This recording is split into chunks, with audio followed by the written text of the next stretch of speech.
So it's May 29th, 2022. I am stepping out onto my noisy condo balcony in downtown Toronto, and I'm about to film my first ever YouTube video. You see, I'm inspired because I just watched an Ali Abdaal video talking about becoming a YouTuber and starting a YouTube channel. And he says if you want to get over the fear of uploading your first video, what you need to do is just pull out your phone, hit record, and just post whatever comes of it right then, right there. You see, I have wanted to become a content creator for a while. I've loved the platform for a long time, but the reason I'm on this balcony recording this video is because I'm looking for an escape. You see, I hate my job, like a lot. I work on the sales team at a tech startup, and the only reason I took this job is so I could afford to move out of my parents' house and also push myself outside of my comfort zone. And nearly a year later, I not only hate where I live, but I also so desperately just want to crawl back in to my comfort zone so badly. So every day I sit on the couch in our crammed 3-bedroom condo, and my job is to cold call businesses to try and sell them software that they don't know about and very clearly don't want. And after a year of cold calling, you would think that I'd get used to that whole thing, but every single time I dialed, my hands were shaking. I was nervous. I could feel it in my chest. Most salespeople, when they cold call someone, they're hoping for a response. They want someone to pick up the phone on the other end. When I cold called businesses, when I was calling these people, I wanted nothing more than a voicemail. I did not want to talk to them. There was actually several occasions where I would dial and I'd be so heavily anticipating a voicemail that when someone actually picked up and said hello, I'd hang up the phone. And every time that happened, it just reiterated, it just reformed the idea in my head. It further pushed that identity that I'm not meant to be here. This job is not for me. You see, hating my job consumes every minute of my day. I hate waking up because that means that I have a full workday ahead of me. And I hate going to sleep because that means that tomorrow I have a full workday ahead of me. Turns out that hating my job is itself a full-time job. But the worst part of my job is not, the dozens of times per day I get hung up on, or the disappointment on my manager's face as we go through my shit sales numbers, or the fact that every single one of my coworkers outperforms me every month. No, those are all bearable. I can deal with those. The worst part of my job is that I feel trapped. Not only do I hate my job, but I also don't know what else I want to do. And even if I knew what else I wanted to do, it didn't matter because the skill set that I was developing in this job makes me, a good candidate for this exact same job, just at another company. And as a result, I feel powerless. I feel like when I think about the future, it's all been planned out for me, but I had no say in the plan. It was awful. And just when things couldn't get worse, or they seemed like they couldn't get worse, I wake up one morning and I open my laptop and I find a meeting on my calendar, a one-on-one meeting in my calendar with the head of sales. We'll call him Brad. The meeting is at 8 in the morning, quite early, and it's 15 minutes long. This is not a good thing. And so I walk into my 10-foot by 10-foot room in my crowded condo in downtown Toronto. I don't have room for a desk in there, and so I sit down on the edge of my bed and I prop my laptop up on my piano. I don't know why I put a piano on my 10-foot 10 by room, I know. And as I hop onto the meeting, I see that Brad's not there yet. And I nervously am wondering what this meeting could possibly be about. And it's now a few minutes past 8 and Brad's still not there, and every additional second I wait feels like an eternity. Eventually, his face pops up on my screen. I sit up and I nervously spit out, "Hey, Brad, how's it going? How's the weekend?" Good, buddy," he replies. He's clearly not in the mood for small talk, and I'm about to find out why. Listen, Devin, there's no easy way to put this, so I'm just going to come out and say it. We don't think you're a good fit for this company. Today is going to be your last day here.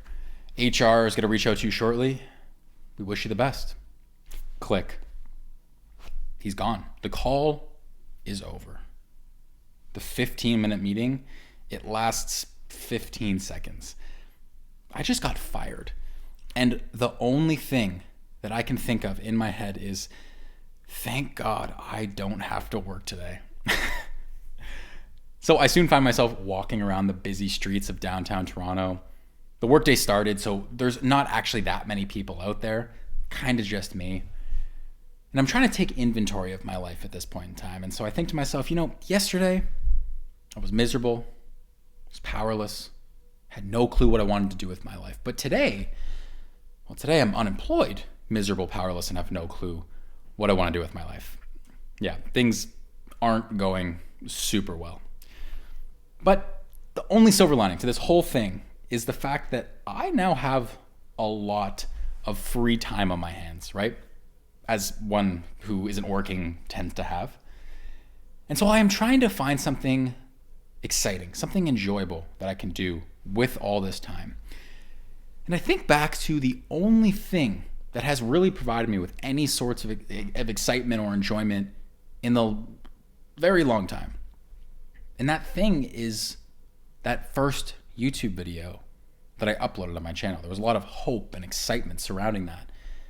And so that's what I decided to do right there on that spot. I decided that I am going to make YouTube videos. I'm going to chase some of that excitement. So that's what I do. Every day I wake up, I plan what video I'm going to make, I write it out, script it out, I film it, I edit it, and I post it. And I'm doing all of this in secret. By the way, I have 2 roommates in once again, a tiny apartment downtown.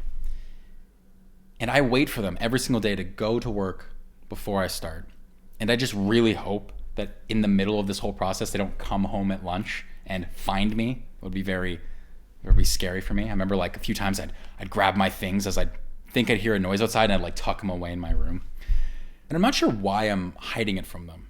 I'm telling myself that it's because it's noble to work in private and, build something in private without having to tell anyone. But I think the truth is that I was just embarrassed.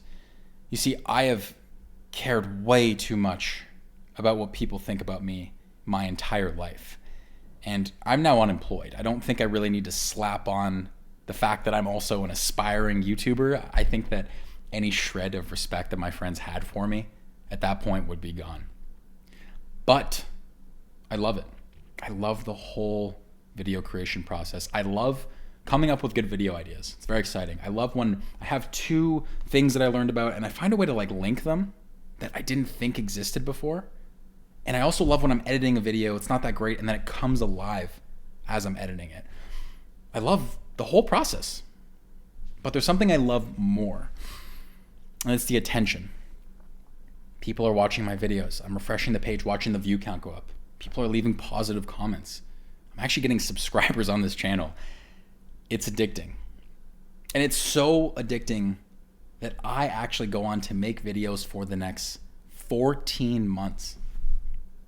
Fast forward, it's now January 9th, 2024. I sit down at my kitchen table, have my black coffee, I open up my laptop, and I pull up my YouTube page. I see it, 996 subscribers, only 4 left. Now let me clear something for you. 4 subscribers is not a small amount of subscribers for me. I'm not Mr. Beast, so 4 subscribers sometimes takes days. But I have determined that I'm going to be there when I hit my goal, and so now I'm stuck refreshing this subscriber page until I see myself hit my goal. So this could be all day.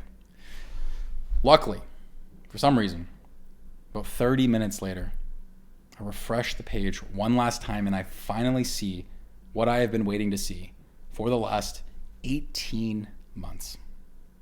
Devin Nagami, 1,000 subscribers. I imagined what this moment would be like for a really long time, but it's nothing like that. It's meaningful. It's just not exactly how I imagined it. For some reason, all I can think about at this moment of hitting 1,000 subscribers is May 29th, 2022, the day I uploaded my first video.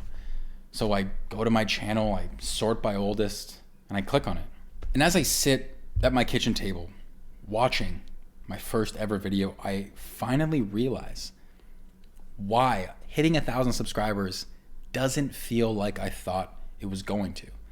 I thought that it would make me happy because I'm finally able to earn money on YouTube. I've hit that 1,000 subscriber threshold. I thought that it would fulfill me. It's a goal that I've been working towards for a long time. I thought that it would give me some pride because 1,000 subscribers is kind of a cool status symbol to have on your channel. But what I realized is that those 1,000 subscribers aren't what's meaningful. You see, 1,000 subscribers, it's just a number. It doesn't actually mean anything. What I realize is actually meaningful in that moment is what those 1,000 subscribers represent. And as I'm watching myself on my computer screen, I realize that I am no longer the guy that I'm watching anymore.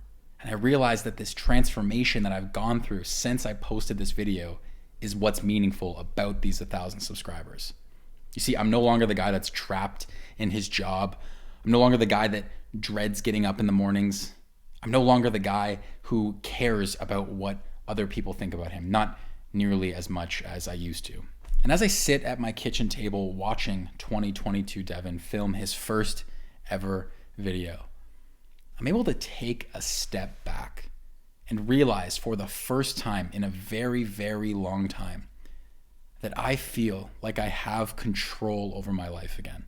And so yes, getting fired from my job is the best thing that has ever happened to me because it has made me realize how drastically you can change your life in a very short period of time. Getting fired from my job is the best thing that's ever happened to me because it made me realize that sometimes something that looks like a huge failure is actually a pathway towards something much more meaningful. And making these YouTube videos that you're watching is the most meaningful thing that I've ever done in my life. And I don't exactly know where I'm gonna take this YouTube channel, and I don't know where it's gonna take me.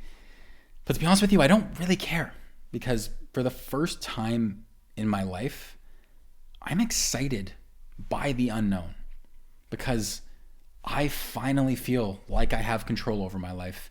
And that means that I can take this wherever I want it to go. And I cannot say that that would have been true if you asked me 18 months ago. And that is why getting fired from my job is the best thing that's ever happened to me.